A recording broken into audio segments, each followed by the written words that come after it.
তো আজকে হচ্ছে 10 ডিসেম্বর 2024। আমাদের বার কাউন্সিল লিখিত পরীক্ষা 2024 আর বলা যাচ্ছে না, এখন হয়ে যাবে লিখিত পরীক্ষা 2025।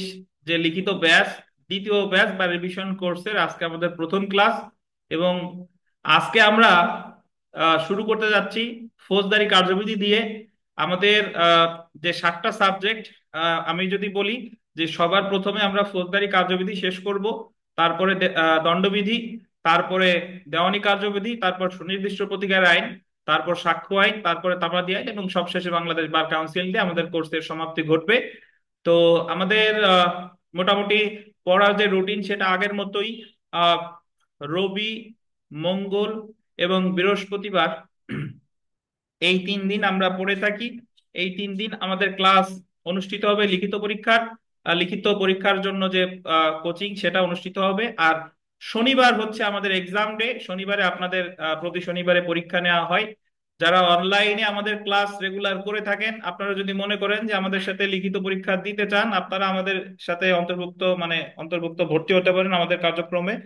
আপনারা যদি পরীক্ষা দিতে চান তাহলে পরীক্ষার খাতা জুম অ্যাপের মাধ্যমে মূল্যায়ন করে আপনাকে ভিডিও দেওয়া হবে আর কি। তো এই তো। আর আমাদের রেগুলার ক্লাস তো আজকে শুরুই হয়ে গেল। তো আজকে হচ্ছে আমাদের ফৌজদারি কার্যবিধির প্রথম ক্লাস। আমি আপনাদের ফৌজদারি কার্যবিধির একটা সাজেশন তৈরি করেছি, আপনাদের সকলের কাছে এই সাজেশনটা ইতিমধ্যে দিয়ে দেওয়া হয়েছে।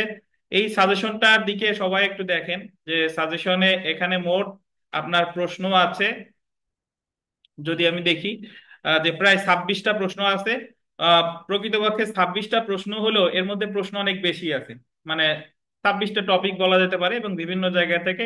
তো আমরা আমরা প্রথম রিভিশনে বা প্রথমবারে লিখিত ব্যাচ একের যে ক্লাস, এটা তো লিখিত ব্যাচ 2। প্রথমবারে আমরা ফৌজদারি কার্যবিধির এই 26টা প্রশ্নের মধ্যে 26টাই কিন্তু আমরা ভালোভাবে শেষ করেছি। এবং এরপরে অনেকগুলা আপনাদের ক্লাস টেস্টও নিয়ে নেওয়া হয়েছে। তারপরেও আমরা আবার নতুন করে শুরু করতেছি ফৌজদারি কার্যবিধি। এবং আপনি ফৌজদারি কার্যবিধি আমাদের সাথে থাকলে ইনশাল্লাহ আপনার প্রস্তুতি আরো ভালো হবে, আর যারা নতুন করে আছেন তাদেরও প্রস্তুতি স্বয়ংসম্পূর্ণ হবে বলে আশা করছি। এবং এই আমাদের যে কোর্স, এই কোর্সে আপনাদের প্রশ্ন রয়েছে। তারপরে ইংরেজি প্রশ্ন আসলে কিভাবে উত্তর করতে হবে। এরপরে বিভিন্ন ধরনের মুসাবিদা, আপনার সম্পত্তি হেফাজতে জিম্মাইনার মুসাবিদা, সম্পত্তি আপনার জামিনের মুসাবিদা, তারপরে অব্যাহতির মুসাবিদা, তারপরে অন্যান্য যত প্রকার মুসাবিদা ফৌজদারি কার্যবিধিতে আছে, সব সকল প্রকারের মুসাবিদা আমাদের এই কোর্সের অন্তর্ভুক্ত।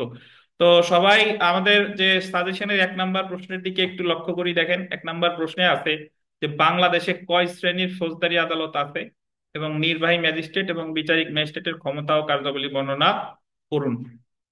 তো তারপরে 6 নাম্বার প্রশ্নে আছে যে একজন সিনিয়র জুডিশিয়াল ম্যাজিস্ট্রেটের উপর সরকার কি কি অতিরিক্ত ক্ষমতা অর্পণ করতে পারে। গতে রয়েছে ক্রিমিনাল প্রসিডিউর কোড বিশেষ আইনের ক্ষেত্রে প্রয়োগযোগ্য কি, যদি হয় কোন ক্ষেত্রে। এবং সবশেষে গতে রয়েছে বিভিন্ন শ্রেণীর ম্যাজিস্ট্রেটের সাজা প্রদানের ক্ষমতা সম্পর্কে আলোচনা করুন। জরিমানা অনাদায় সাজা প্রদান সম্পর্কিত বিধান কি। তো আমরা চলে এসে আমাদের লিখিত কোর্সের যে একের ক যে প্রশ্নটা, এটার উত্তর করতে চলে আসি। দেখেন বাংলাদেশে কয় শ্রেণীর ফৌজদারি আদালত বা আছে, এটার ইংরেজিতে আন্ডারলাইন করেন কম্পোজিশন অফ ক্রিমিনাল কোর্টস। মানে ফৌজদারি আদালতের গঠনের আর এক নাম কি বলা যেতে পারে বলেন? কম্পোজিশন অফ ক্রিমিনাল কোর্টস, বা ফৌজদারি আদালতের গঠন বা শ্রেণী বিভাগও বলা যেতে পারে। কম্পোজিশন বা স্তর বা শ্রেণী বিভাগ একই কথা। তারপরে দেখেন নির্বাহী ম্যাজিস্ট্রেট বা বিচারিক ম্যাজিস্ট্রেটের ক্ষমতা ও কার্যাবলী বর্ণনা করুন। তো আমরা প্রথমে ভূমিকাতে চলে আসি। ভূমিকায় চলে আসি। ভূমিকায় আসার আগে আমি কিছু কথা বলে নিই।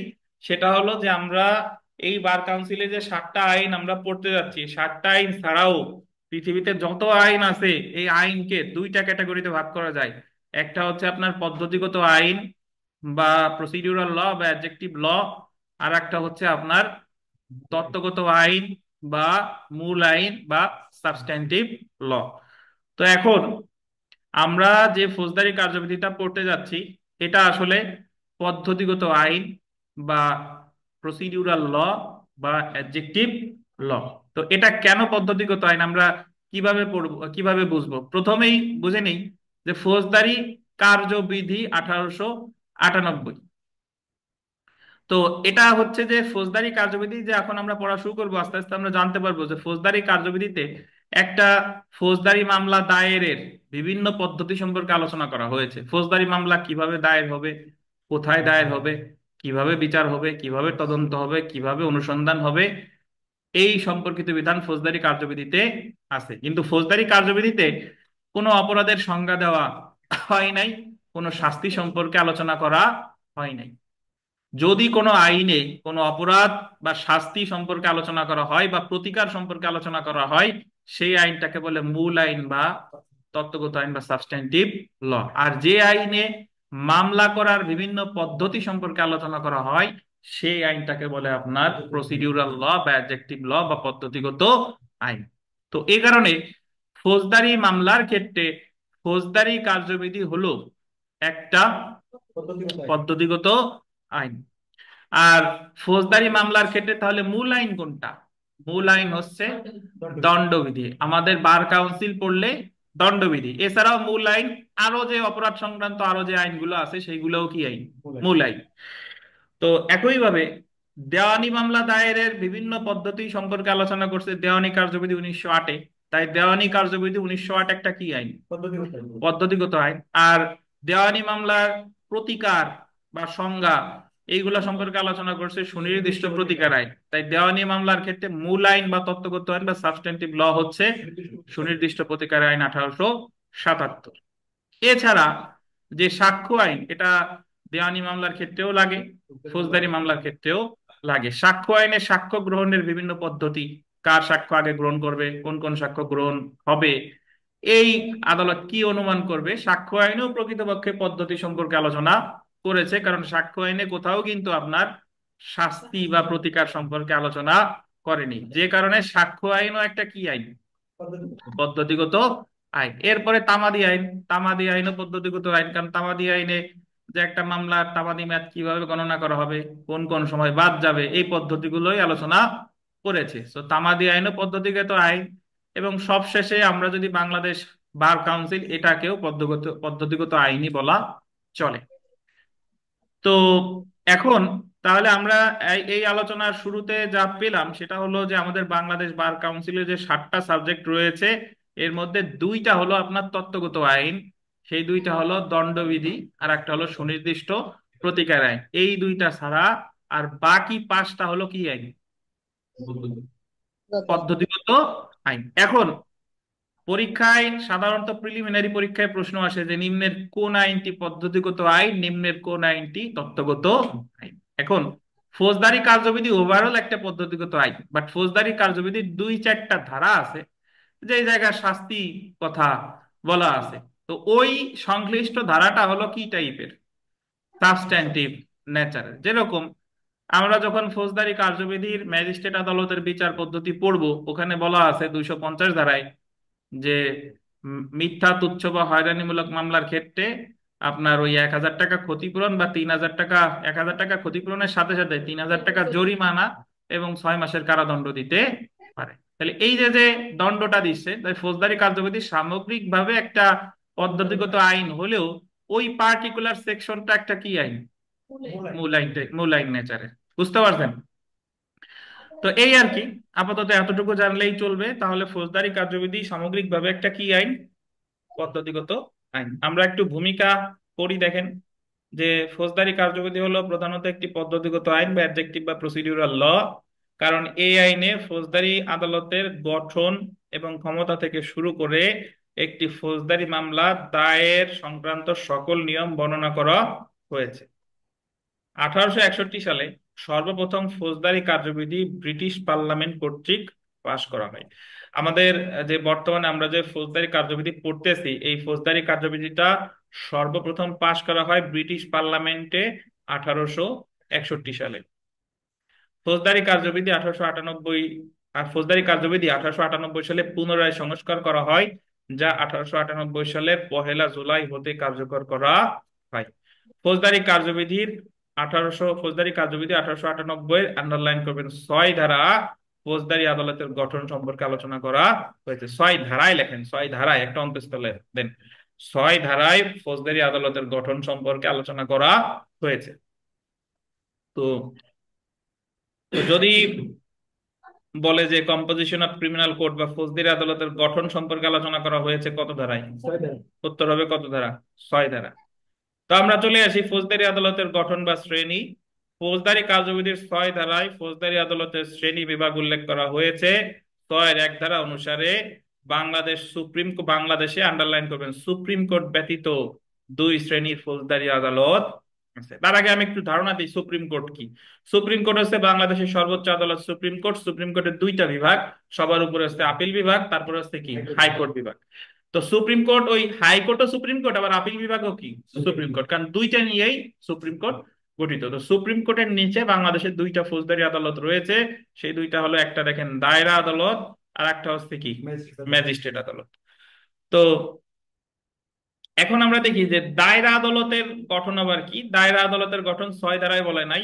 ফৌজদারি কার্যবিধি 1898 গোল দিয়েন 9 ধারায় দায়রা আদালতের গঠন সম্পর্কে আলোচনা করা হয়েছে। দায়রা আদালতে গোল দিবেন, তিন শ্রেণীর বিচারক থাকে। মানে আমাদের তো ফৌজদারি আদালত কয় প্রকার? দুই প্রকার, দায়রা আদালত আর কি ম্যাজিস্ট্রেট আদালত। তাহলে আমরা আগে দায়রা আদালতে আসি। দায়রা আদালতে তিন শ্রেণীর বিচারক বা তিন শ্রেণীর আদালত নিয়ে দায়রা আদালত গঠিত। এক দেখেন দায়রা জজ, অতিরিক্ত দায়রা জজ, আর কে যুগ্ম দায়রা জজ। দায়রা জজ, অতিরিক্ত দায়রা জজ, আর কে যুগ্ম দায়রা জজ। এই আপনারা কি কথা শুনতে পাচ্ছেন? আব্বাস সাহেব তো বলতেছে যে কথা মিউট হয়ে যায়, কথা কি সত্য? শুনতে পাচ্ছেন? জি স্যার, মাঝে মধ্যে কেটে আসছে। জি হঠাৎ করে একটু যাচ্ছিল জি আর কি। মানে হঠাৎ হঠাৎ একটু পেয়ে যাচ্ছিল আর কি। এখন কি শুনতে পাচ্ছেন? জি হ্যালো? স্যার। জি স্যার। দেখেন জি দায়রা স্যার। জজ, ইয়াসির আরাফাত সাহেব আনমিউট করেন, মিউট করেন। তো এখন দেখি ম্যাজিস্ট্রেট আদালত। ফৌজদারি কার্যবিধি 1898 এর 6-2 ধারা অনুসারে ম্যাজিস্ট্রেট আদালত দুই প্রকার। দেখেন, এক নম্বর হলো বিচারিক ম্যাজিস্ট্রেট, দুই নম্বর হচ্ছে নির্বাহী ম্যাজিস্ট্রেট। তো প্রথমে আমরা আসি যে বিচারিক ম্যাজিস্ট্রেট আসলে কি। আহ বিচারিক ম্যাজিস্ট্রেটদের নিয়ে ম্যাজিস্ট্রেট আদালত গঠিত হয়। ফৌজদারি কার্যবিধির আন্ডারলাইন করে 6-3 ধারায় বলা হয়েছে 4 শ্রেণীর জুডিশিয়াল ম্যাজিস্ট্রেট বা বিচারিক ম্যাজিস্ট্রেট থাকবে। কয় শ্রেণীর? 4 শ্রেণীর। প্রথম যেটা দেখেন, চিফ জুডিশিয়াল ম্যাজিস্ট্রেট বা অতিরিক্ত চিফ জুডিশিয়াল ম্যাজিস্ট্রেট, এবং মহানগর এলাকায় হইলে চিফ মেট্রোপলিটন ম্যাজিস্ট্রেট বা অতিরিক্ত চিফ মেট্রোপলিটন ম্যাজিস্ট্রেট। তাহলে এখানে একটা জিনিস দেখেন যে জেলা পর্যায়ে চিফ জুডিশিয়াল ম্যাজিস্ট্রেট অথবা কে অতিরিক্ত চিফ জুডিশিয়াল ম্যাজিস্ট্রেট, আর মহানগর এলাকায় উনার নাম হচ্ছে চিফ মেট্রোপলিটন ম্যাজিস্ট্রেট বা অতিরিক্ত চিফ মেট্রোপলিটন এক। 2 নম্বরে দেখেন প্রথম শ্রেণীর ম্যাজিস্ট্রেট বা মেট্রোপলিটন ম্যাজিস্ট্রেট, অর্থাৎ যার নাম জেলা পর্যায়ে প্রথম শ্রেণীর ম্যাজিস্ট্রেট, তার নাম মেট্রোপলিটন এলাকায় কি নাম? Metropolitan magistrate. ব্রাকেটে একটা কথা লেখেন সিনিয়র জুডিশিয়াল ম্যাজিস্ট্রেট, ব্রাকেটে একটা কথা লেখেন সিনিয়র জুডিশিয়াল ম্যাজিস্ট্রেট।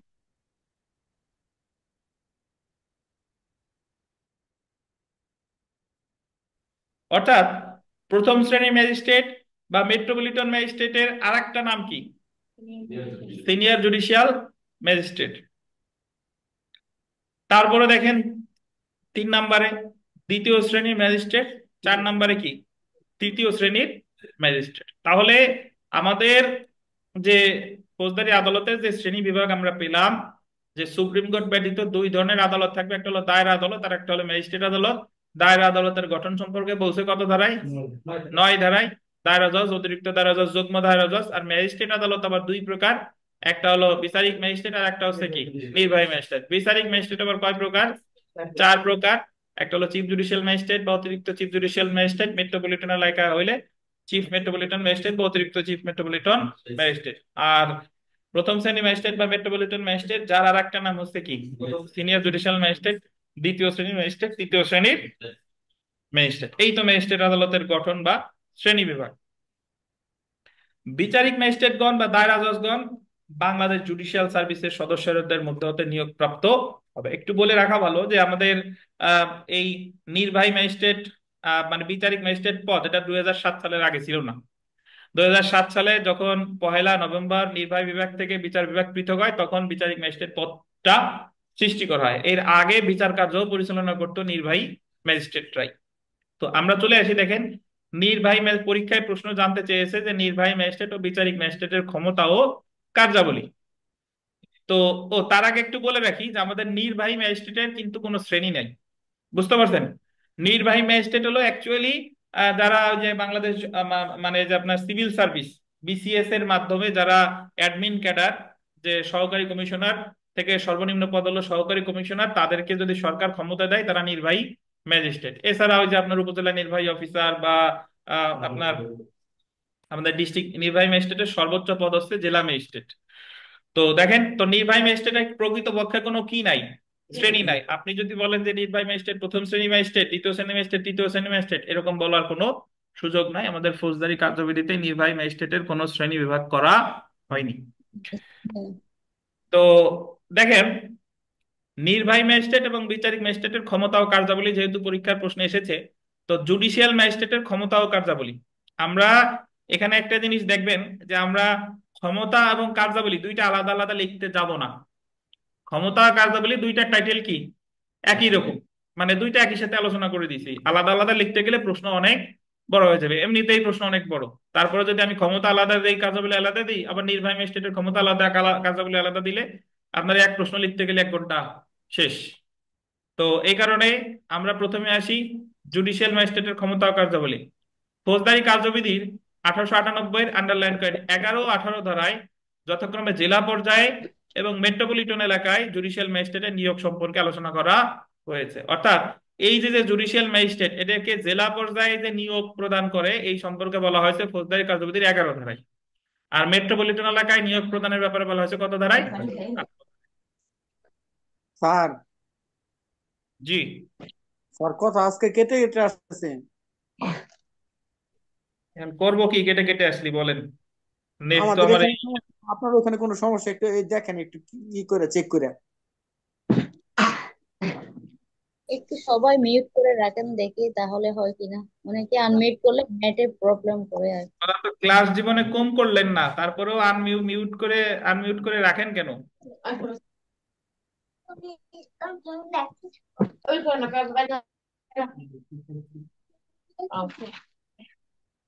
দেখেন, এক নেট থেকে আর এক নেটে শিফট হইলাম, এটাই যদি হলে হলো, না হলে কিছু করার নাই।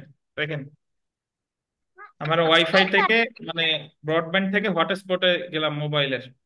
তো দেখেন যে তাহলে জুডিশিয়াল ম্যাজিস্ট্রেট জেলা পর্যায়ে নিয়োগ দেওয়া হয় কত ধারায়? 11 ধারায়। এবং মেট্রোপলিটন এলাকায় নিয়োগ দেয় কত ধারায়? 18 ধারায়। তো এখন দেখেন যে ফৌজদারি কার্যবিধির আন্ডারলাইন করবেন 32 ধারা অনুযায়ী ম্যাজিস্ট্রেট আদালতের নিম্নবর্ণিত দণ্ড প্রদানের ক্ষমতা থাকবে। ফৌজদারি কার্যবিধির যে 32 ধারা, সেখানে এই ম্যাজিস্ট্রেটদের দণ্ড প্রদানের ক্ষমতা সম্পর্কে আলোচনা করেছে। প্রথম যেটা দেখেন, প্রথম শ্রেণী ম্যাজিস্ট্রেট আদালত ইনি কি দিতে পারে? নির্জন কারাবাস সহ সর্বোচ্চ 5 বছরের কারাদণ্ড। অর্থাৎ প্রথম শ্রেণীর ম্যাজিস্ট্রেট আদালত ইনি সর্বোচ্চ একটা ওই ধারায় যতই সাজার কথা থাকুক না কেন, উনি দিতে পারবে সর্বোচ্চ কত? 5 বছর। আর নির্জন কারাবাস মানে হলো সলিটারি কনফাইনমেন্ট, কাউরে ওই যে আমাদের দণ্ডবিধির 73 এবং 74 ধারায় নির্জন কারাবাস সম্পর্কে আলোচনা করছে। মানে ওই যে একটা অপরাধীকে একটা রুমে শুধু উনিই থাকবে আর কেউ থাকবে না, এটারে বলে নির্জন কারাবাস। তাহলে প্রথম শ্রেণী ম্যাজিস্ট্রেট নির্জন কারাবাস সহ সর্বোচ্চ কারাদণ্ড দিতে পারে কত বছর? 5 বছর। সর্বোচ্চ 10,000 টাকা পর্যন্ত জরিমানা, এবং জরিমানা করতে পারে সর্বোচ্চ কত টাকা? এটা কিন্তু ক্ষতিপূরণ না। যারা ক্ষতিপূরণ এবং জরিমানার পার্থক্য বুঝেন না তাদেরকে বলি যে জরিমানাটা পায় হচ্ছে রাষ্ট্র, জরিমানার ইংরেজি হচ্ছে ফাইন। ক্ষতিপূরণের ইংরেজি হচ্ছে কম্পেনসেশন। ক্ষতিপূরণ পায় যদি বাদী দেয়, ক্ষতিপূরণ পাবে বিবাদী। যদি বিবাদী দেয়, ক্ষতিপূরণ পাবে কে? বাদী। তো এই কারণে 10,000 টাকা যে জরিমানা করলো প্রথম শ্রেণীর ম্যাজিস্ট্রেট, এই টাকাটা পাবে কে? রাষ্ট্র। রাষ্ট্র, ধন্যবাদ। এবং সেই সাথে বেত্রাঘাতও দিতে পারে। এখন যারা আবার আপনারা বলবেন যে স্যার দণ্ডবিধির 53 ধারা অনুসারে বেত্রাঘাত তো অনুমোদিত সাজা না, অনুমোদিত সাজা না হোক, আমাদের ফৌজদারি কার্যবিধির যে 32 ধারা, ওনার দণ্ড প্রদানের ক্ষমতা এখনো আছে, যদিও কোন ধারায় দণ্ড দিবে নাই। ধরেন বিষয়টা হলো এরকম স্যার এই কথাটা আপনি যদি এই জায়গায় আমরা এক্সপ্লেইন করতে যাই, যদি একটু নোট আকারে খাতায় লিখা দেয় পরীক্ষার খাতায়, কোনো সমস্যা আছে স্যার? আপনার সময় থাকলে লিখবেন। আগে আমি একটা কথা বলতেছিলাম, এটা একটু বলতে দেন, নাহলে ভুলে যাব। আপনি লিখে জি দিন, স্যার, বলেন। সমস্যা নেই। আপনার সমস্যা থাকলে লিখবেন, মানে, কিন্তু এত এক্সপ্লেইনের দরকার নাই। একটা এক্সপ্লেইন করতে গেলে পরে প্রশ্নের অন্যতা লিখতে পারবেন না। ধরেন আমি বলতেছি এরকম যে ফৌজদারি কার্যবিধি একটা বন্দুক, এই বন্দুকে গোল গুলি, লম্বা গুলি, চতুর্ভুজ গুলি, ত্রিভুজ গুলি, সব প্রকারের গুলি কি ব্যবহার করা যায়। তো এই যে যে গুলিগুলো হলো কি আইন? মূল আইন। আর ফৌজদারি কার্যবিধি স্বয়ং একটা কি আইন? পদ্ধতিগত আইন। এখন এই ফৌজদারি কার্যবিধিতে সকল প্রকারের গুলি, ওই যে যে কথা বললাম, ত্রিভুজ, গোল, সবকিছু গুলি চালানো যায়। তো এই জায়গায় ত্রিভুজ গুলির এখন বাংলাদেশ থেকে ব্যান করা হয়েছে। মানে ত্রিভুজগুলি এটা এখন আর পাওয়া যাবে না। ত্রিভুজগুলি ধরেন আমি একটা উদাহরণ দিলাম, এটা হলো বেত্রাঘাত, ব্যান করা হয়েছে ঠিক আছে, কিন্তু ফৌজদারি কার্যবিধিতে এইগুলি একসময় কি চালাইতে পারতো। এবং যদি এই তার এখনো এইগুলি চালানোর সক্ষমতা আছে, তার যে সক্ষমতা আছে, তার এই সক্ষমতাটারে কি করে নাই, এখনো বাতিল করে নাই। বুঝতে পারছেন? বিষয়টা হচ্ছে এরকম। হ্যাঁ, গুলি পাওয়া যদি যায় তাহলে ওইগুলি এখনো ফৌজদারি কার্যবিধি দিয়ে কি চালানো যাবে। বুঝতে পারছেন আজ আব্বাস সাহেব? জি স্যার, বুঝতে পারছি স্যার। আপনি সব প্রকারের মাংসই খান, কিন্তু দুম্বার মাংসও খান, কিন্তু দুম্বার মাংস ধরেন বাংলাদেশে নিষিদ্ধ করছে, কিন্তু আপনি এখনো খাওয়া বাদ দেন নাই, আপনি পাচ্ছেন না তাই খাচ্ছেন না। বিষয়টা হচ্ছে জি তাই। জি আচ্ছা, স্যার, বুঝতে পারছি। আচ্ছা, এরপরে আমরা আসি, দেখেন দ্বিতীয় শ্রেণীর ম্যাজিস্ট্রেট। দ্বিতীয় শ্রেণীর ম্যাজিস্ট্রেট আদালত, আহ, ইনি ওই নির্জন কারাবাস 3 বছরের কারাদণ্ড বা সর্বোচ্চ কত 5,000 টাকা জরিমানা করতে পারে। তো ইনি কিন্তু এনার বেত্রাঘাত দেওয়ার ক্ষমতা নাই। তৃতীয় শ্রেণীর ম্যাজিস্ট্রেট আদালত, দেখেন ইনি সর্বোচ্চ কয় বছরের কারাদণ্ড? 2 বছরের, এবং সর্বোচ্চ 2,000 টাকা পর্যন্ত জরিমানা করতে পারে। তো ইনি একটা জিনিস দেখেন, এনার কি প্রদানের ক্ষমতা নাই। উনি নির্জন কারাবাসও দিতে পারে না, বেত্রাঘাতও দিতে পারে না। তো এই যে যে 32 ধারাটা, এই 32 ধারাটা খুবই গুরুত্বপূর্ণ। এটা হচ্ছে আমাদের ম্যাজিস্ট্রেটের দণ্ড প্রদানের সাধারণ ক্ষমতা। এই 32 ধারারে কি বলে জানেন? ম্যাজিস্ট্রেটদের দণ্ড প্রদানের সাধারণ ক্ষমতা। এটা ওই লিখিত থেকে শুরু করে আমাদের প্রিলিমিনারি, ইভেন ভাইভাতেও জিজ্ঞেস করে যে ম্যাজিস্ট্রেট কি কি দণ্ড দিতে পারে, এই আর কি। তো এখন আমরা চলে আসি ম্যাজিস্ট্রেটের বিশেষ ক্ষমতা, মানে ওনার, এতক্ষণ তো আমরা দণ্ড প্রদানের কি ক্ষমতা বললাম, সাধারণ ক্ষমতা, বিশেষ ক্ষমতা। এবং আপনি যদি একটা জিনিস দেখে থাকেন যে এই যে যে আমরা ম্যাজিস্ট্রেটের দণ্ড প্রদানের ক্ষমতা পড়লাম, কোন জায়গায় কি চিফ জুডিশিয়াল ম্যাজিস্ট্রেটের কথা বলছে? বলে নাই। তাহলে চিফ জুডিশিয়াল ম্যাজিস্ট্রেটও তো ম্যাজিস্ট্রেট, উনি কি দণ্ড দিতে পারে? ওনারে দিছে বিশেষ ক্ষমতা। দেখেন ধারা, গোল দিবেন 29 গ অনুযায়ী, আন্ডারলাইন করবেন, সরকার হাইকোর্ট বিভাগের সাথে পরামর্শ করে। সরকার কার সাথে পরামর্শ করে? হাইকোর্ট বিভাগের সাথে পরামর্শ করে, আন্ডারলাইন করেন, chief metropolitan magistrate, chief judicial magistrate, অথবা অতিরিক্ত চিফ জুডিশিয়াল ম্যাজিস্ট্রেটকে মৃত্যুদণ্ডে দণ্ডনীয় অপরাধ ছাড়া অন্য যে কোনো অপরাধ বিচার করার ক্ষমতা প্রদান করতে পারে। 29-এর গতে কয়েকজন ম্যাজিস্ট্রেটদের বিশেষ ক্ষমতা দিয়েছে। কিসের ক্ষেত্রে? বিচারের ক্ষেত্রে, দণ্ড প্রদান না, দণ্ড প্রদান পরের ব্যাপার। বিচারের ক্ষেত্রে বলল যে chief metropolitan magistrate, chief judicial magistrate বা অতিরিক্ত চিফ জুডিশিয়াল ম্যাজিস্ট্রেট, এনারা 3জন বিচার করতে পারবে এমন অপরাধের বিচার যে অপরাধের সাজা কি মৃত্যুদণ্ড। অর্থাৎ মৃত্যুদণ্ড ছাড়া যে কোনো অপরাধের বিচার তারা করতে পারবে। তো মৃত্যুদণ্ড ছাড়া, তাহলে মৃত্যুদণ্ডের পরের শাস্তিটা কি? যাবজ্জীবন কারাদণ্ড। তাহলে যদি এইভাবে প্রশ্ন করে যে চিফ জুডিশিয়াল ম্যাজিস্ট্রেট তাহলে সর্বোচ্চ কোন অপরাধের বিচার করতে পারে? যে অপরাধের সাজা যাবজ্জীবন কারাদণ্ড। জি। তারপরে দেখেন, হ্যাঁ অবশ্যই নেন, মেট্রোপলিটন ম্যাজিস্ট্রেট বা প্রথম শ্রেণীর ম্যাজিস্ট্রেটকে মৃত্যুদণ্ডে দণ্ডনীয় বা যাবজ্জীবন বা 10 বছরের বেশি কারাদণ্ডযোগ্য অপরাধ ছাড়া অন্য সকল অপরাধের বিচার করার ক্ষমতা প্রদান করতে পারে। এটার অর্থ এখানে ক্ষমতা দিল কাকে কাকে? মেট্রোপলিটন ম্যাজিস্ট্রেটকে আর কারে দিল? প্রথম শ্রেণীর ম্যাজিস্ট্রেটকে।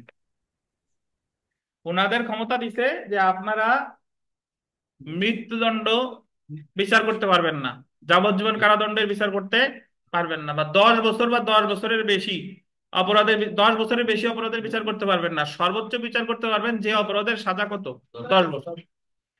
তাহলে 29-এর গতে ম্যাজিস্ট্রেটদের প্রকৃতপক্ষে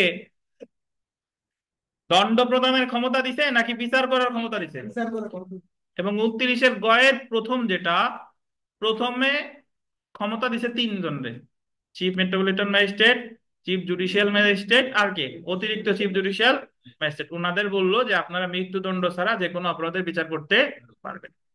আচ্ছা, আর দ্বিতীয় ভাগে বললো যে মেট্রোপলিটন ম্যাজিস্ট্রেট বা প্রথম শ্রেণীর ম্যাজিস্ট্রেটকে মৃত্যুদণ্ডে দণ্ডনীয় বা যাবজ্জীবন বা 10 বছরের বেশি কারাদণ্ডযোগ্য অপরাধ ছাড়া যে কোনো অপরাধের বিচার করতে পারে। তাহলে 29 গতে ভাই বিচারের ক্ষেত্রে ক্ষমতা দিছে কয়জন ম্যাজিস্ট্রেট? বিশেষ ক্ষমতা প্রথমে হলো 3 জন, পরে হচ্ছে কয়জন?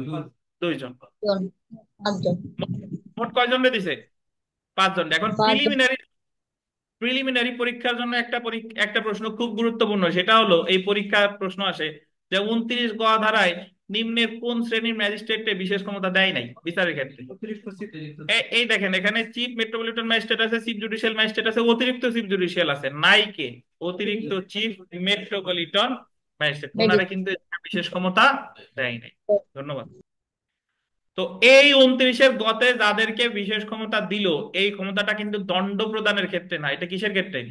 বিচারের ক্ষেত্রে। তো এরপরে দেখেন, উল্লেখ্য যে উপরোক্ত বিশেষ ক্ষমতা প্রাপ্ত, বানানটা ভুল আছে, ম্যাজিস্ট্রেটগণ 33 ক ধারা অনুসারে সর্বোচ্চ 7 বছর কারাদণ্ড প্রদান করতে পারে। অর্থাৎ যাদেরকে বিচারের ক্ষেত্রে বিশেষ ক্ষমতা দেওয়া হলো, তারা ওই 3 জন হোক আর নিচের 2 জন হোক, যাই হোক না কেন, ওরা যাই বিচার করুক না কেন, ওই 5 জন সর্বোচ্চ কারাদণ্ড দিতে পারবে কত? 7 বছর। 7 জন। সর্বোচ্চ কারাদণ্ড দিতে পারে কত? 7 বছর। তো সেই হিসেবে একজন যদি আপনার ওই ডাকাতির মামলার আসামিও হয়, ডাকাতির সর্বোচ্চ সাজা যাবজ্জীবন কারাদণ্ড, তাহলে ডাকাতির মামলার বিচার চিফ জুডিশিয়াল ম্যাজিস্ট্রেট করতে পারবে কিনা বলেন?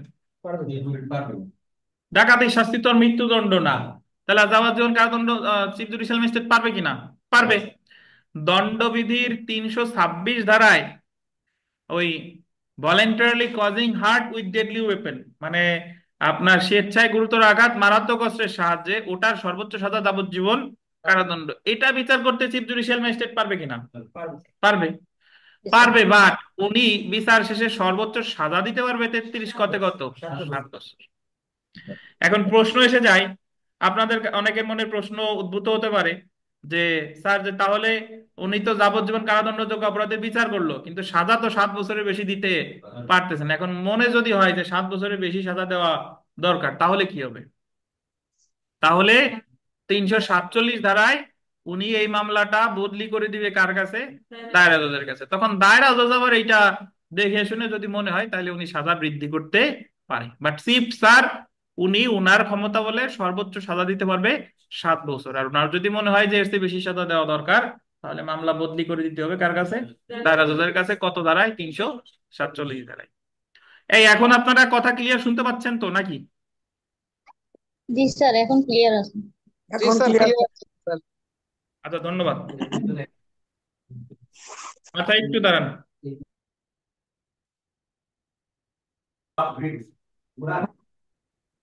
তো দেখেন যে উপরোক্ত বিশেষ ক্ষমতাপ্রাপ্ত ম্যাজিস্ট্রেটগণ 33 ক ধারা অনুসারে 7 বছর কারাদণ্ড প্রদান করতে পারে। এছাড়াও ফৌজদারি কার্যবিধির বিধান অনুযায়ী জুডিশিয়াল ম্যাজিস্ট্রেটের নিম্নলিখিত ক্ষমতা ও কার্যাবলী রয়েছে। এছাড়া আমরা এখন পড়বো যে এছাড়াও আমাদের ফৌজদারি কার্যবিধিতে যে ম্যাজিস্ট্রেটগণের নিম্নলিখিত ক্ষমতা ও কার্যাবলী রয়েছে। এই ক্ষমতাগুলো আসলে ওই আমরা ফৌজদারি কার্যবিধি যখন পড়া শেষ হয়ে যাবে, দেখবেন যে ম্যাজিস্ট্রেট, জুডিশিয়াল ম্যাজিস্ট্রেট কোন জায়গায় কি কি করতে পারে, তাই তার ক্ষমতা ও কার্যাবলী। তো কি কি পারে আমরা যদি একটু দেখি। আহ, যে ম্যাজিস্ট্রেটের উপস্থিতিতে অপরাধ করলে অপরাধীকে গ্রেফতার করে হাজতে প্রেরণের আদেশ দিতে পারে ধারা কত? 64। ম্যাজিস্ট্রেটের উপস্থিতিতে যদি কোনো যদি কোনো অপরাধ করে, তাহলে তিনি স্বয়ং ওই অপরাধীকে গ্রেফতার করে হাজতে প্রেরণ করতে পারে। এই 64তে জুডিশিয়াল ম্যাজিস্ট্রেটও পারে, নির্বাহী ম্যাজিস্ট্রেটও পারে। আচ্ছা, তারপরে দেখেন পলাতক ব্যক্তির জন্য হুলিয়া জারি করতে পারে। 87, হুলিয়া রিলেটেড আলাদা প্রশ্নই আমরা পড়বো। হুলিয়া মানে হলো যে যারে ওয়ারেন্ট জারি করা হয়েছে কিন্তু তারে কখনোই গ্রেফতার করা যায় নাই, তখন তার জন্য তার বিচার আজীবন থেমে থাকবে না, তখন তারে আগে দেওয়া হয় কি? হুলিয়া।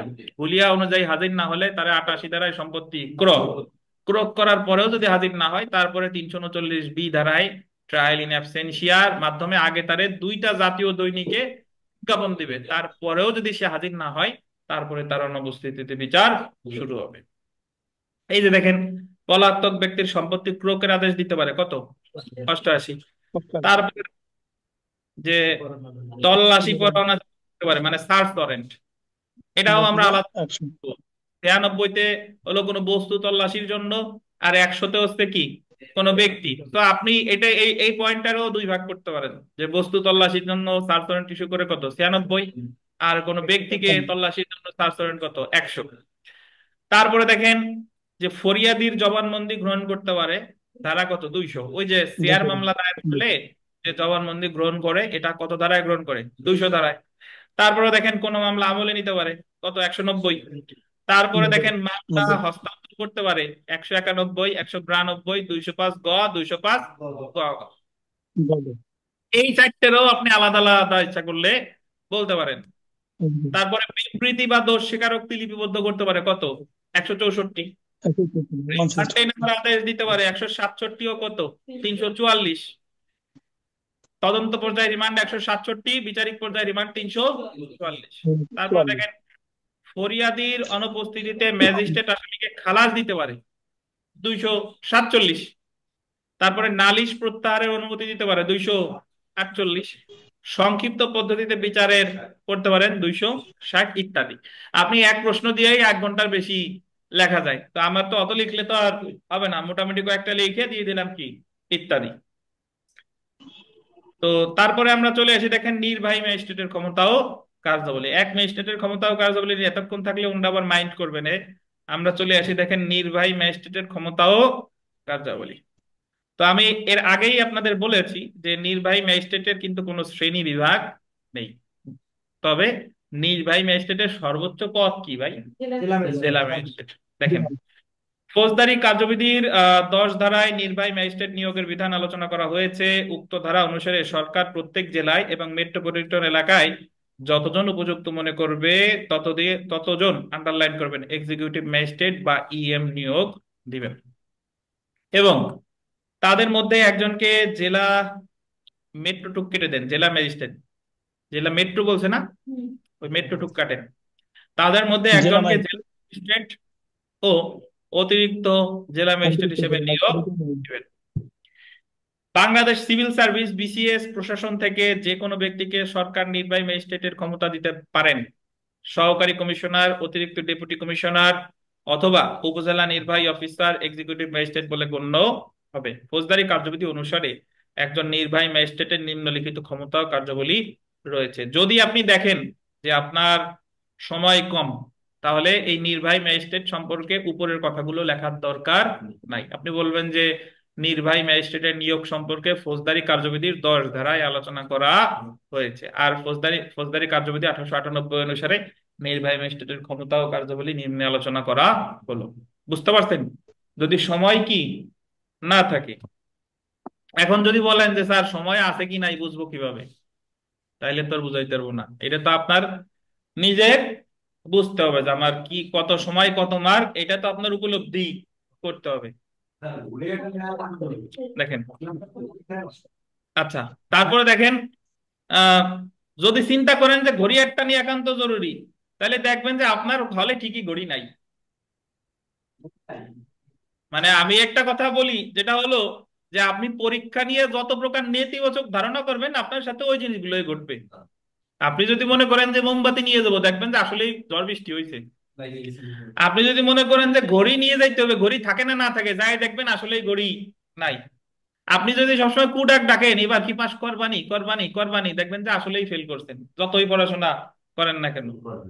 তো এই জায়গায় আপনার চাওয়াটা হবে কি, ঘড়ি ইনশাল্লাহ পজিটিভ। থাকবে, না থাকলেও যে টিচাররা আছে তাদের কাছ থেকে কি জিজ্ঞেস করব। ঝড় বৃষ্টি যাই হোক না কেন আমি পরীক্ষা ইনশাল্লাহ দেবই, পরীক্ষার প্রশ্ন যত কঠিনই হোক না কেন আল্লাহ আমারে পাস করাই নেবেই, আমি পরিশ্রম করব। ঠিক আছে?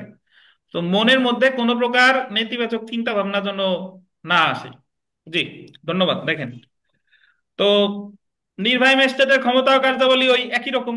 মোটামুটি আমরা ফৌজদারি কার্যবিধি পড়লে যা যা নির্বাহী ম্যাজিস্ট্রেট আছে, দেখেন ওই যে নির্বাহী ম্যাজিস্ট্রেটের উপস্থিতিতে অপরাধ করলে অপরাধীকে গ্রেফতার অথবা হাজতে প্রেরণের আদেশ দিতে নির্দেশ দিতে পারে। এটা কিন্তু জুডিশিয়াল ম্যাজিস্ট্রেটও পারে। ধারা কত? 64। তারপরে দেখেন চোরাই মাল জাল দলিল ইত্যাদি থাকতে পারে এমন সন্দেহযুক্ত বাড়ি তল্লাশি করতে পারে। ধারা কত? 98। ইভেন এ জায়গায় আপনি আরো ওই যে 96 তেও নির্বাহী ম্যাজিস্ট্রেট পারে, 100 তেও নির্বাহী ম্যাজিস্ট্রেট পারে, আপনি ওই দুইটা ধারাও এখানে লিখতে পারেন। তারপরে দেখেন শান্তি রক্ষার মুচলেকা প্রদানের আদেশ 100 কত? 7। সদাচরণের মুচলেকা দেওয়ার আদেশ কত? 108 থেকে 110। সদাচরণের জন্য যে ব্যক্তি জামিনদার হয়েছে তাকে অব্যাহতি দিতে পারে কত? 26। 26। বেআইনি সমাবেশ ভঙ্গ করার ক্ষমতা 127। স্থানীয় উৎপাত অপসারণের জন্য আদেশ দিতে পারে 133। 133।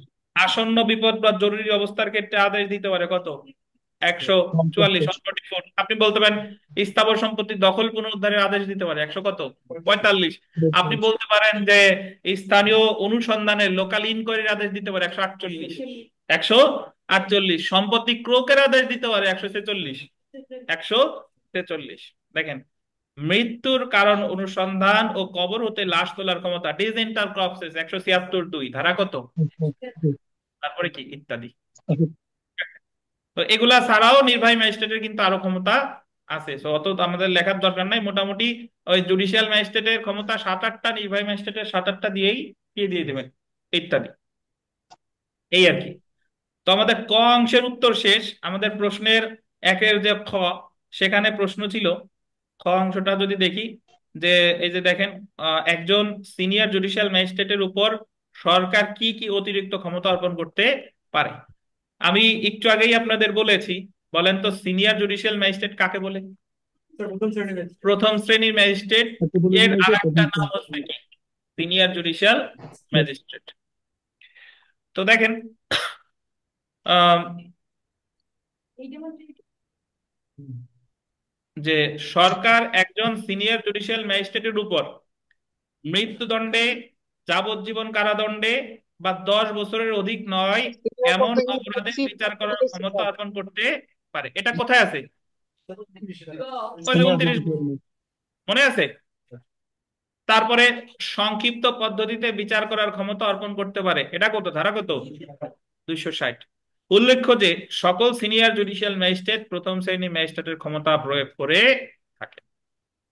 তো আপনার ওই যে জিনিসটা সেটা হলো বর্তমান প্রশ্নের যে প্যাটার্ন, এই প্রশ্নে আপনার তো ফৌজদারি কার্যবিধির একটা প্রশ্নের মার্ক 15, তাহলে আপনার 15 হলেও একটা প্রশ্ন 15, মানে আপনি একটা প্রশ্নই 15, এরকম প্রশ্ন কিন্তু ভাই আসবে না। একটা প্রশ্ন যদি হায়েস্টও আসে 10, আর আর সাথে একটা লেজুরি যোগ করে দিবে, সেটা কত?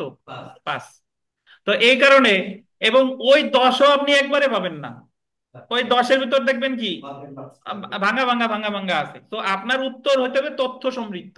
এমন না যে আমি পৃষ্ঠা মাপে আমারে নাম্বার দিবে। আগের দিন যেন কে বললো, সে পাগলা কো বললো যে পৃষ্ঠা মাপেও নাম্বার দিলে আমি পাস করে যেতাম। দেখেন, তো ওই জিনিস আর নাই। ওই এলএলবি তে যা লিখে আসছেন বা ওই অনার্স ডিগ্রিতে যা লিখে আসছেন ভুলভাল, যে যা লেখছি তাতেই মার্ক। প্রতিযোগিতামূলক পরীক্ষায় বিসিএস জুডিশিয়ারি বা এই যে বার কাউন্সিল পরীক্ষা বা অন্যান্য যে প্রতিযোগিতামূলক পরীক্ষায় এগুলার আপনার পেজ মাইপে কোনো নাম্বার কিন্তু দেয় না, দেখবে যে আপনার লেখার কোয়ালিটি কেমন, এই আর কি। এখন আমরা চলে আসি আমাদের একের গতে। একের গ দেখেন যে ক্রিমিনাল প্রসিডিউর কোড বিশেষ আইনের ক্ষেত্রে প্রয়োগযোগ্য কি, যদি হয় কোন ক্ষেত্রে। শুনেন, ক্রিমিনাল প্রসিডিউর কোড মানে হলো ফৌজদারি কার্যবিধি, এটা তো দণ্ডবিধির ক্ষেত্রে প্রযোজ্য, এটা তো আমরা জানি। এটা হলো দণ্ডবিধি একটা কি আইন? সাধারণ আইন। দণ্ডবিধি কি আইন? দণ্ড বিষয়ক সাধারণ আইন। এই আব্বাস সাহেব প্রশ্ন করেন, সিনিয়র বলতে চিফ বলতে কি বুঝাইলেন? সিনিয়র চিফ হবে কেন? আব্বাস সাহেব বলেন। বলছি সিনিয়র, সিনিয়র বলতে কি স্যার চিফ স্যারকে বুঝাইছে? না, সিনিয়র বলতে চিফ স্যারে বোঝাবে কেন? এটা তো প্রথমেই বললাম যে প্রথম শ্রেণীর ম্যাজিস্ট্রেট এর আর এক নাম হচ্ছে সিনিয়র জুডিশিয়াল ম্যাজিস্ট্রেট। বুঝেন নাই? স্যার আর চিফ স্যার, স্যারদের হচ্ছে আরেকটু ক্ষমতা বেশি, এই তো স্যার নাকি? এই যে বিশেষ ক্ষমতা। চিফ স্যারের তো ওই আমরা জানি 29 গতে ক্ষমতা বিচারের জি ক্ষমতা স্যার।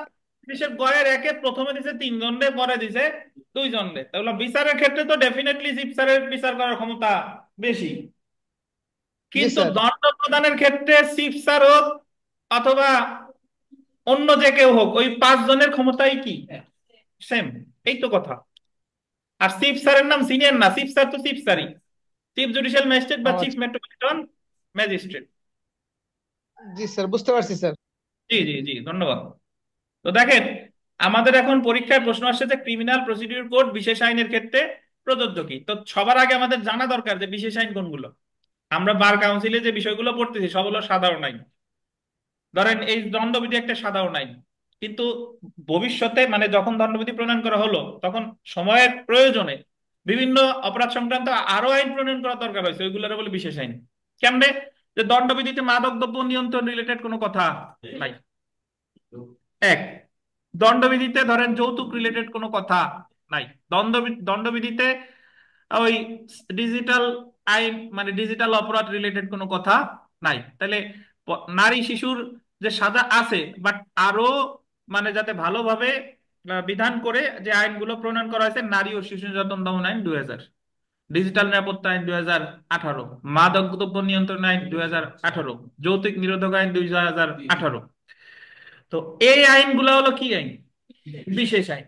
এখন আমাদের ফৌজদারি কার্যবিধির 5-এর সাবসেকশন 1, 5-এর সাবসেকশন 1-এ বলতেছে যে দণ্ডবিধির অধীন অপরাধের তদন্ত অনুসন্ধান বা বিচারের ক্ষেত্রে ফৌজদারি কার্যবিধি প্রযোজ্য হবে।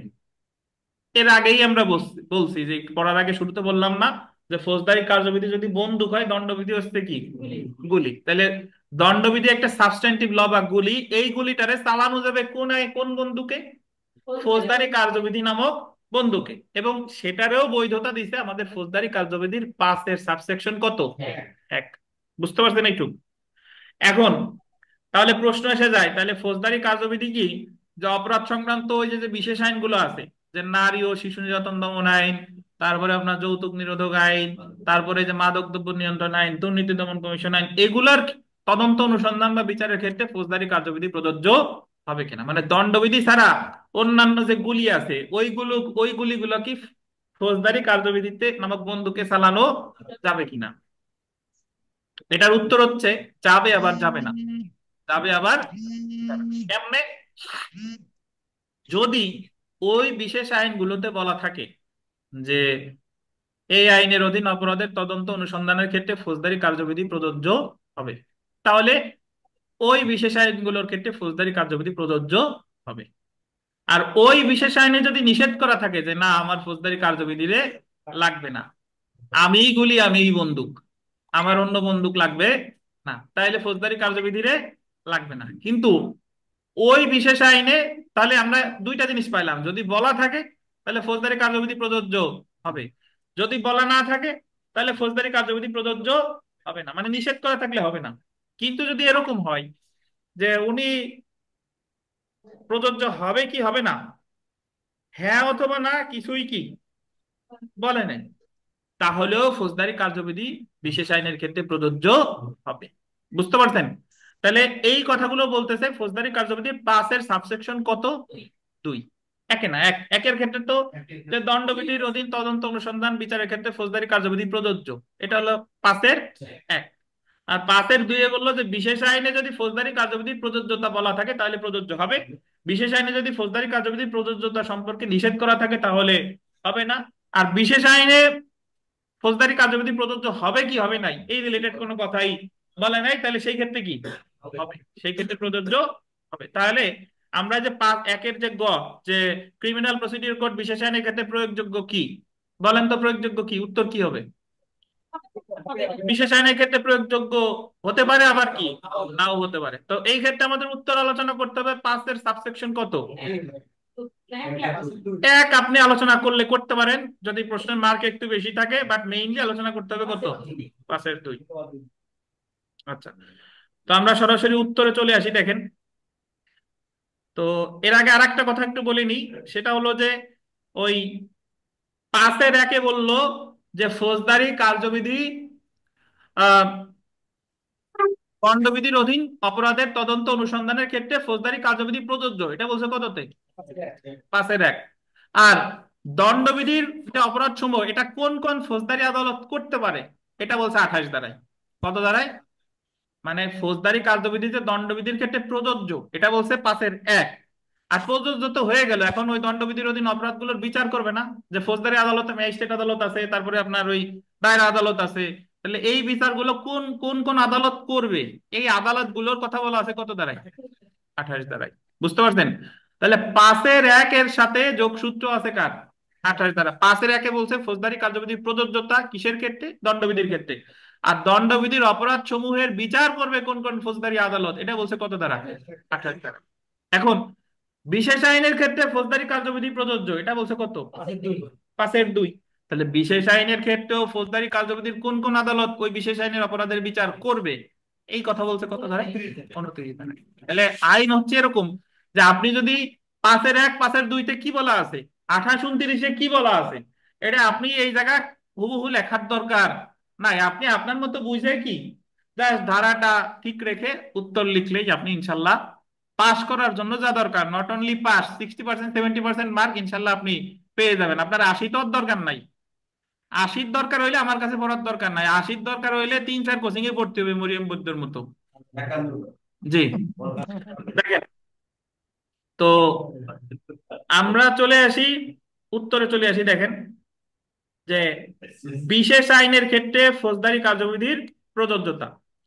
তো বিশেষ আইনের ক্ষেত্রে ফৌজদারি কার্যবিধি 1898-এর প্রযোজ্যতা সম্পর্কে ফৌজদারি কার্যবিধি আন্ডারলাইন করেন 5-এর 2 ধারা ও 29 ধারায় আলোচনা করা হয়েছে। 5-এর 2 ধারায় বলা হয়েছে যে অপরাধ সংক্রান্ত বিশেষ আইনের অধীন অনুষ্ঠিত তদন্ত, অনুসন্ধান ও বিচারের ক্ষেত্রে ফৌজদারি কার্যবিধি প্রযোজ্য হবে যদি উক্ত বিশেষ আইনে ফৌজদারি কার্যবিধি প্রয়োগের কথা বলা থাকে। নাকি বুঝতে পারছেন না?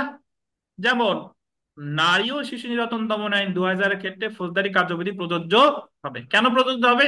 কারণ নারী ও শিশু নির্যাতন দমন আইনের 25 অথবা 26 ধারা, আমার এক্স্যাক্টলি মনে নাই, 25 ধারা অথবা 26 ধারায় বলা আছে যে এই অপরাধের এই আইনের অধীন তদন্ত, অনুসন্ধান ও বিচারের ক্ষেত্রে ফৌজদারি কার্যবিধি অনুসরণ করা হবে।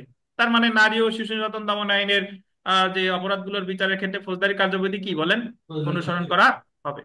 অপরদিকে 26 দ্বারা স্যার। হ্যাঁ 26 ধারা, ওই তো বললাম যে 25 বা 26। দেখেন আচ্ছা আচ্ছা 29 ধারায় বলা হয়েছে যে অপরাধ সংক্রান্ত বিশেষ আইনের অধীন অনুষ্ঠিত বিচার কার্যক্রম বিশেষ আইনে যদি কোনো ট্রাইব্যুনাল বা আদালতের কথা উল্লেখ থাকে তবে উক্ত ট্রাইব্যুনাল বা আদালত বিচার করবে, অন্যথায় ফৌজদারি কার্যবিধির 2য় তফসিলের 8ম কলাম অনুযায়ী উল্লেখিত আদালত বিশেষ আইনের অধীন সংগঠিত অপরাধের বিচার করবে। মানে হলো যে ফৌজদারি কার্যবিধি বিশেষ আইনের ক্ষেত্রে প্রযোজ্য তো হলো, এটা বলতে 5-এর 2। এখন যদি ওই বিশেষ আইনে অপরাধ বিচার করার জন্য আলাদা কোনো ট্রাইব্যুনালের কথা বলা থাকে তাহলে সেই ট্রাইব্যুনাল বিচার করবে, তাহলে আর ফৌজদারি কার্যবিধি লাগতেছে না। যেরকম নারী শিশুর বিচারের কথা বলা আছে, ওদের আলাদা ট্রাইব্যুনালের কথা বলা আছে, তাহলে ট্রাইব্যুনাল বিচার করবে। কিন্তু ওই আইনে যদি আলাদা কোনো ট্রাইব্যুনালের কথা বলা না থাকে তাহলে ফৌজদারি কার্যবিধির 2য় তফসিলের কত কলাম, 8ম কলাম অনুসারে বিচার যে আদালত নির্ধারিত হয় সেই আদালত বিচার করবে।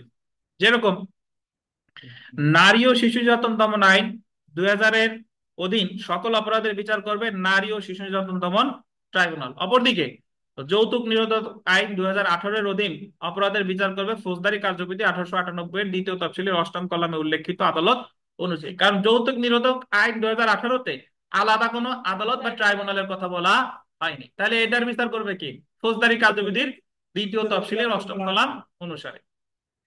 তো আমরা যেহেতু লিখিত ক্লাস করতেছি, আমরা ওই অনেক বিষয় আছে প্রিলিমিনারিতে খুঁটিনাটি পড়া লাগে, কিন্তু লিখিততে ওই জিনিসগুলো বাদ দিলেও চলে। যেরকম যে আমরা প্রিলিমিনারিতে ফৌজদারি কার্যবিধির কোন তফসিলে কি আছে এটা খুঁটিনাটি আমার জানা লাগে, কিন্তু লিখিতটা কিন্তু দরকার নাই। বাট লিখিততে আপনি একটা জিনিস খেয়াল করেন যে আমাদের দ্বিতীয় তফসিল হলো ফৌজদারি কার্যবিধির খুবই গুরুত্বপূর্ণ একটা জিনিস। এই দ্বিতীয় তফসিল আইনজীবীদের লাগে, ছাত্রদের লাগে, বিচারকদের লাগে।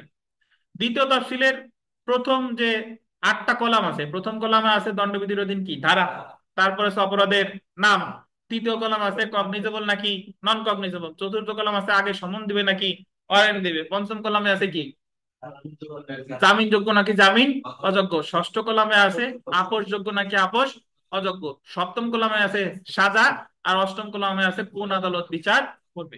মনে আছে? জি। তো এই প্রশ্নের উত্তর আপনারা হুবহু মুখস্থ করার চেয়ে আপনি যদি 5-এর 1 5-এর 2 বুঝেন বা 5-এর 28-29 বুঝেন, তাহলে আপনি আপনার মতো করে আলোচনা করতে পারবেন। তো এখানে আমি আরো কথাগুলো বলা যায়, আরো আলোচনা করি নাই কেন, এই এই যদি কোনো বিশেষ আইনে যদি নিষেধ করা থাকে তাহলে তো ফৌজদারি কার্যবিধি প্রযোজ্য হবে না। যেরকম দুর্নীতি দমন কমিশন আইন 2004-এ বলা আছে যে ওদের ক্ষেত্রে ফৌজদারি কার্যবিধি প্রযোজ্য হবে না। বুঝতে পারছেন? এই আর কি। তো আমরা একের যে সর্বশেষ প্রশ্ন সেটাতে চলে আসি। দেখেন যে একের ঘ, বিভিন্ন শ্রেণীর ম্যাজিস্ট্রেটের সাজা প্রদানের ক্ষমতা সম্পর্কে আলোচনা করুন। বিভিন্ন শ্রেণীর ম্যাজিস্ট্রেট মানে হলো একটু আগে যে আমরা ম্যাজিস্ট্রেট গুলো পড়ে আসলাম না, কোনটা ম্যাজিস্ট্রেটের সাজা প্রদানের ক্ষমতা। আর জরিমানা অনাদায়ে সাজা প্রদান সম্পর্কিত বিধান কি, আপনি যদি জরিমানা আদায় করতে না পারে তাহলে কি সাজা দিতে পারে, বা জরিমানা অনাদায়ে কি করতে পারে সেটা আর কি। তো আমরা একটু উত্তরে চলে আসি। প্রথমে আসি যে বিভিন্ন শ্রেণীর ম্যাজিস্ট্রেটের সাজা প্রদান সংক্রান্ত ক্ষমতা। তো এর উত্তর কিন্তু ইতিমধ্যে আমরা পড়ে ফেলেছি। ওই যে ম্যাজিস্ট্রেটের সাজা প্রদানের সাধারণ ক্ষমতা কত দ্বারা, 32 ধারায়। আর ম্যাজিস্ট্রেটের সাজা প্রদানের বিশেষ ক্ষমতা 33 ক। বা 33 ক যদি আমার আলোচনা করতে হয় তার আগে একটু আলোচনা করে নিতে হবে কি 29 ক, নাকি? জি। তো এটা আর আমি আর পড়লাম না, ঠিক আছে। যে ম্যাজিস্ট্রেটের সাধারণ ক্ষমতা আছে 32, আর বিশেষ ক্ষমতা আছে কত, 33 ক। তো আমরা সরাসরি চলে আসলাম যে জরিমানা অনাদায়ে সাজা প্রদান সংক্রান্ত বিধান। তো জরিমানা অনাদায়ে সাজা প্রদান সংক্রান্ত যে বিধান, এটা আমাদের ফৌজদারি কার্যবিধির আছে 33 ধারায়। ফৌজদারি কার্যবিধির 33 ধারায় আছে যে যদি কারাদণ্ডের সাথে জরিমানা দেওয়া হয় এবং ওই জরিমানা অনাদায়ে ম্যাজিস্ট্রেট সর্বোচ্চ ওই ধারায় যে সাজা দিতে পারতো তার 4/1 সাজা দিতে পারে। বাট ফৌজদারি কার্যবিধির 33 ধারাটা শুধুমাত্র প্রযোজ্য ম্যাজিস্ট্রেট আদালতের ক্ষেত্রে। যারা বুঝেন নাই তাদের উদ্দেশ্যে বলি এরকম বিষয়টা, যে ধরেন আমাদের দণ্ডবিধিতে 379 ধারায় চুরির সর্বোচ্চ সাজা হলো 3 বছর, এবং সেই সাথে আদালত জরিমানা প্রদান করতে পারে, জরিমানা ওখানে নির্দিষ্ট নাই।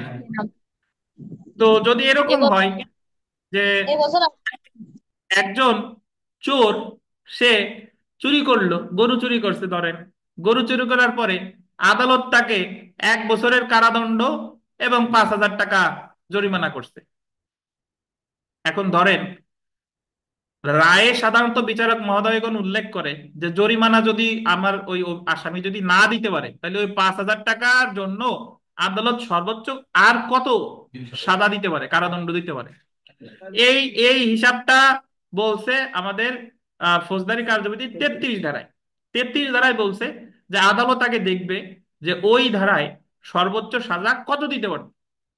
উনি তো আগে 1 বছর দিছে, কিন্তু উনি দেখবে যে সর্বোচ্চ সাজা দিতে পারতো কত, 3 বছর।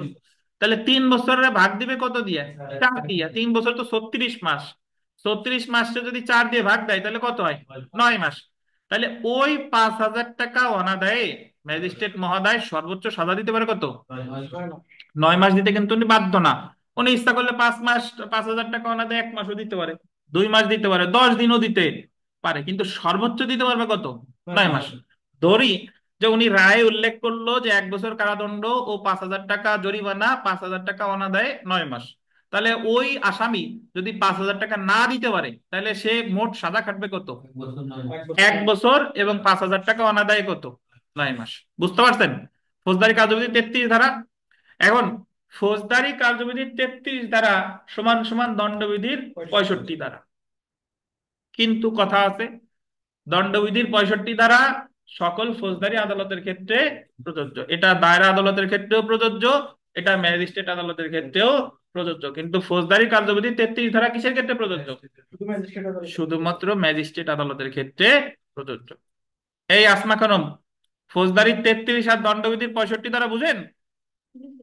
আচ্ছা, ধন্যবাদ। এখন যদি এরকম হয় যে শুধু জরিমানা দিছে, শুধু জরিমানা দিছে, কোনো অর্থদণ্ড মানে কোনো কারাদণ্ড দেয়নি, তাহলে সেই ক্ষেত্রে শুধু জরিমানা অনাদায়ে কতদিন কারাদণ্ড দিতে পারে? এটা বলছে আমাদের দণ্ডবিধির 67 ধারায়। কত ধারায়? এই জায়গায় বলছে যে 50 টাকা পর্যন্ত 2 মাস, 100 টাকা পর্যন্ত 4 মাস, আর 100 টাকার বেশি হলে কয় মাস? 6 মাস। বুঝতে পারছেন? এখন আমি আর একটা জিনিসও একটু বলে দিই, সেটা হচ্ছে যে অনেক ক্ষেত্রে এরকম হয় যে আদালত কারাদণ্ডের সাথে জরিমানা দিছে। ধরেন ওই যে আমি একটু আগেই বললাম যে এক বছর কারাদণ্ড আর 5,000 টাকা জরিমানা। এখন আদালত জরিমানা অনাদায়ে কোনো কারাদণ্ডের কথা বলে নাই, মানে রায়ে এরকম আছে যে 1 বছর কারাদণ্ড এবং 5,000 টাকা জরিমানা, কিন্তু ওই জরিমানা অনাদায়ে কোনো কারাদণ্ডের কথা বলে নাই। তার মানে কি, যে আসামির যে সম্পত্তি আছে ওই, মানে আসামিকে অবশ্যই 5,000 টাকা জরিমানা দিতে হবে। যদি না দেন তিনি ভালোভাবে, তাহলে ওনার যে সম্পত্তি আছে সেখান থেকে 5,000 টাকা কি আদায় করা হবে। যদি কারাদণ্ডের সাথে অর্থদণ্ড দেয় তাহলে ওই অর্থদণ্ড কিভাবে আদায় করা হবে এই সম্পর্কে বলছে আমাদের ফৌজদারি কার্যবিধি 386 ধারায়। কত ধারা? 386 ধারায়। 386 ধারায় বলছে যে আদালত স্বয়ং, ওই যে ওখানে আমরা প্রিলিমিনারিতে পড়ছিলাম warrant for levy of fine, warrant for levy of fine, এটার অর্থ হলো যে আদালত স্বয়ং ওই আসামির অস্থাবর সম্পত্তি বিক্রি করতে পারে, বিক্রি করে 5,000 টাকা আদায় করবে। আদালত স্বয়ং কি সম্পত্তি? অস্থাবর। প্রিলির জন্য গুরুত্বপূর্ণ, আদালত স্বয়ং অস্থাবর সম্পত্তি বিক্রি করবে 386 ধারায়। অথবা আদালত কালেক্টরের ক্ষমতা দিতে পারে, কালেক্টর স্থাবর অস্থাবর উভয় বিক্রি করে, ক্রয় বিক্রয় করে আদায় করতে পারে। এই কথাগুলো বলছে কত ধারায়? 386। এবং এই ক্ষেত্রে আদালত কালেক্টরকে যে দায়িত্বটা দিল, কালেক্টরের দায়িত্বটা এই ক্ষেত্রে কি হিসেবে গণ্য হবে? ডিক্রি। কি হিসেবে বলেন? ডিক্রি। বুঝছেন? যখন ওই 5,000 টাকা অনাদায়, উনি কোনো কারাদণ্ড দেয় নাই, তার মানে তার সম্পত্তি থেকে এটা কি করা হবে?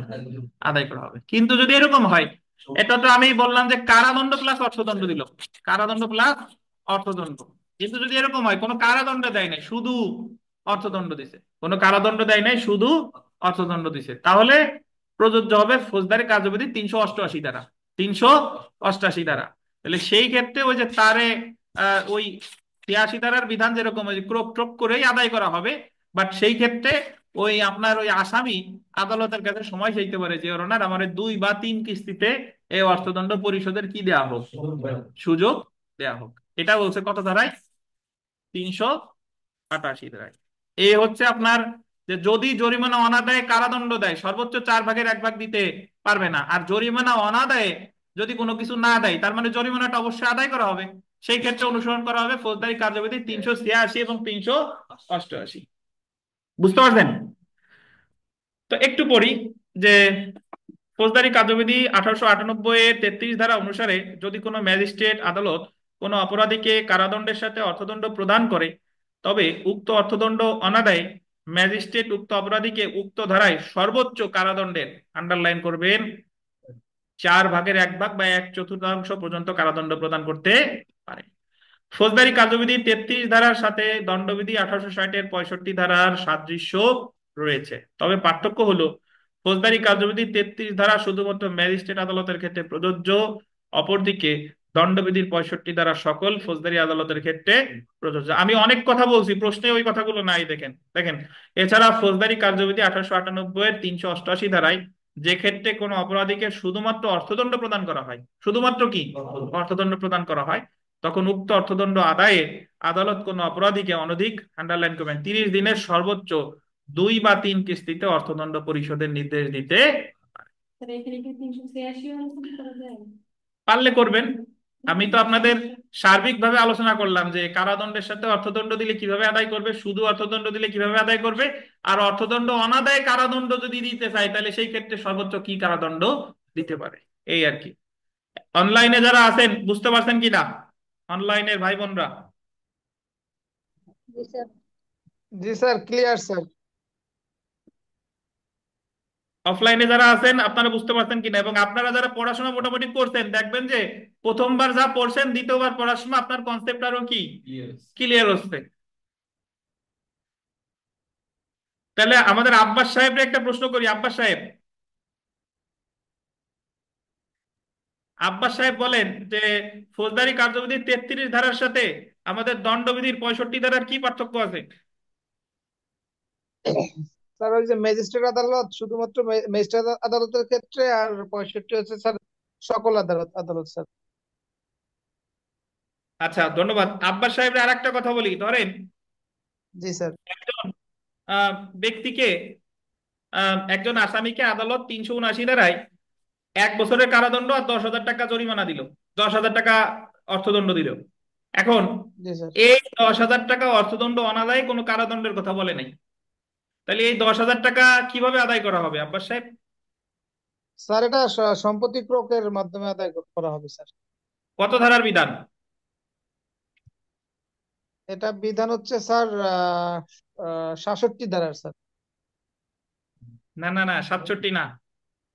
তাহলে স্যার আমাদের ফৌজদারি কার্যবিধি 386, 386। আর 306। আচ্ছা। 67 হলো দণ্ডবিধি। 67 হলো তখন যে যখন অর্থদণ্ড অনাদায়ে আদালত উল্লেখ করে দিবে, ধরেন একজন আসামিরে শুধু অর্থদণ্ড দিছে দশ জি হাজার স্যার। টাকা তখন বলবে যে এই 10,000 টাকা যদি সে দিলে তো ভালো, আর না দিলে সে কারাদণ্ড ভোগ করবে। সর্বোচ্চ কত মাস? 6 মাস। কারণ 67 দ্বারা বলছে যে অর্থদণ্ড অনাদায়ে 150 টাকা পর্যন্ত হলে 2 মাস, 100 টাকা পর্যন্ত হলে 4 মাস, 100 টাকার বেশি হলে কয় মাস। তো আপনারা সবাই কিন্তু পড়ালেখা করেই যাবেন, যে প্রিলি পাস করছে সে তো সবকিছু জানিয়েই যাচ্ছে। কিন্তু লিখিত পরীক্ষার সময় একটা জিনিস হয় কি, আমরা উত্তর জানি কিন্তু প্রশ্ন বুঝি না, যে ওই প্রশ্নের কোন উত্তরটুকু লেখা দরকার এইটুকু বুঝি না। বুঝতে পারছেন? এইটুক জি বোঝেন স্যার। না। এই এটা হলো মেইন সমস্যা। এবং এইটুক বোঝার জন্য ওই বারবার পড়া, বারবার পরীক্ষা দেওয়ার কোনো কি নাই, বিকল্প নাই। এই আর কি। কারণ আপনি যতই ওই ধরেন আপনি মাঠ করে সাইকেল চালাচ্ছেন, মাঠে 10 বছর সাইকেল চালাইছেন, বিশ্ব রোডে যেদিন যাবেন দেখবেন যে আলাদা এক্সপিরিয়েন্স। বা সাইকেল একা একা চালাইছেন, পিছনে যখন একজনকে বসাবেন দেখবেন যে হাত কাঁপাকাঁপি শুরু হয়েছে। বা বাইক মোটরসাইকেল আপনি এমনি এমনি রাস্তায় লোকালি চালাইছি, যখন বিশ্ব রোডে যাবেন হঠাৎ করে পিছনের তে গাড়ি একটা আইসা হর্ন দিবে, বড় যে পরিবহন, হর্ন দেওয়ার সাথে সাথে আপনি বিশ্ব রোডের নিচে বাম দিয়ে পড়ে যাবেন ওই বাতাসে অথবা তার হর্নে কাঁপিয়ে। তাহলে এটা এই অভিজ্ঞতা এখন সবার হবে, কিন্তু এটা অভিজ্ঞতাটা মানে এই এক্সপিরিয়েন্স সবার হবে, কিন্তু এটা হচ্ছে আস্তে আস্তে এটা কি কাটায় ওঠে। তো এই আর কি। তো আজকে যেহেতু প্রথম দিন, আজকে আর বেশি পড়বো না, 1 নাম্বার দিয়ে শুরু করলাম। আগামী দিন ইনশাল্লাহ আরো অনেক পড়বো। এবং আমাদের আপনাদের শনিবারে পরীক্ষা আছে। শনিবারে আমাদের ওই দণ্ডবিধির পরীক্ষা আছে।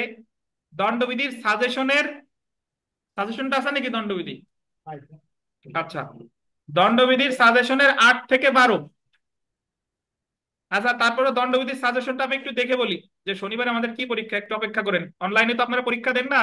কামরুজ্জামান সাহেব ভালোই লিখছেন, আর সোহাগ সাহেব পরীক্ষা দিয়ে খাতা দিচ্ছে। আব্বাস সাহেবের খাতা দীর্ঘদিন দেখি না, আব্বাস সাহেব পরীক্ষা দিন না কেন? স্যার রিসেন্টলি স্যার এত ঝামেলা আছে, কি বলবো স্যার, পারতেছি না স্যার। উকিল হইতে চাইলে তো জি। ঝামেলা, পরীক্ষা দিতে হবে ভাই। জি স্যার, দিব স্যার, ইনশাল্লাহ দিব স্যার, পরীক্ষা দিব।